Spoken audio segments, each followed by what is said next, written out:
अष्टावक्र गीता पहला अध्याय। वयोवृद्ध राजा जनक बालक अष्टावक्र से पूछते हैं, हे प्रभु, ज्ञान की प्राप्ति कैसे होती है, मुक्ति कैसे प्राप्त होती है, वैराग्य कैसे प्राप्त किया जाता है, ये सब मुझे बताएं। श्री अष्टावक्र उत्तर देते हैं, यदि आप मुक्ति चाहते हैं तो अपने मन से विषयों, वस्तुओं के उपभोग की इच्छा को विष की तरह त्याग दीजिए। क्षमा, सरलता, दया, संतोष तथा सत्य का अमृत की तरह सेवन कीजिए। आप न पृथ्वी हैं, न जल, न अग्नि, न वायु अथवा आकाश ही हैं। मुक्ति के लिए इन तत्वों के साक्षी चैतन्य रूप आत्मा को जानिए। यदि आप स्वयं को इस शरीर से अलग करके चेतना में विश्राम करें तो तत्काल ही सुख, शांति और बंधन मुक्त अवस्था को प्राप्त होंगे। आप ब्राह्मण आदि सभी जातियों अथवा ब्रह्मचर्य आदि सभी आश्रमों से परे हैं तथा आंखों से दिखाई न पड़ने वाले हैं। आप निर्लिप्त, निराकार और इस विश्व के साक्षी हैं, ऐसा जानकर सुखी हो जाए।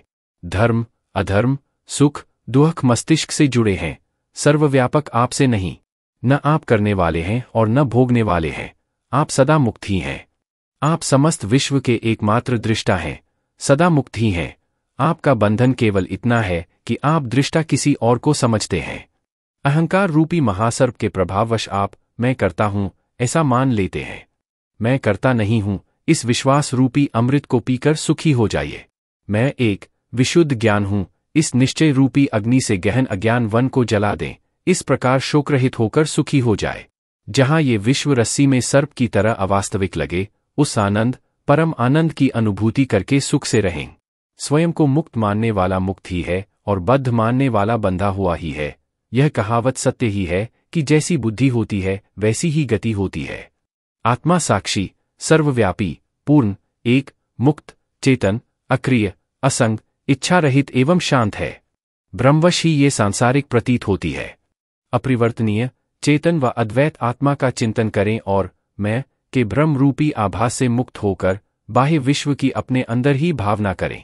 हे पुत्र, बहुत समय से आप मैं शरीर हूं इस भाव बंधन से बंधे हैं।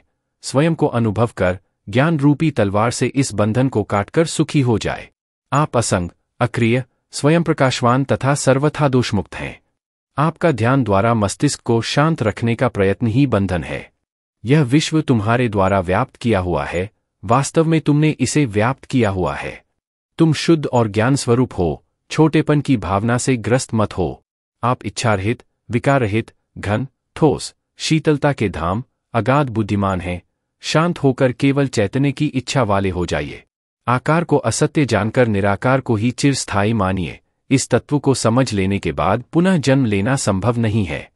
जिस प्रकार दर्पण में प्रतिबिंबित रूप उसके अंदर भी है और बाहर भी, उसी प्रकार परमात्मा इस शरीर के भीतर भी निवास करता है और उसके बाहर भी।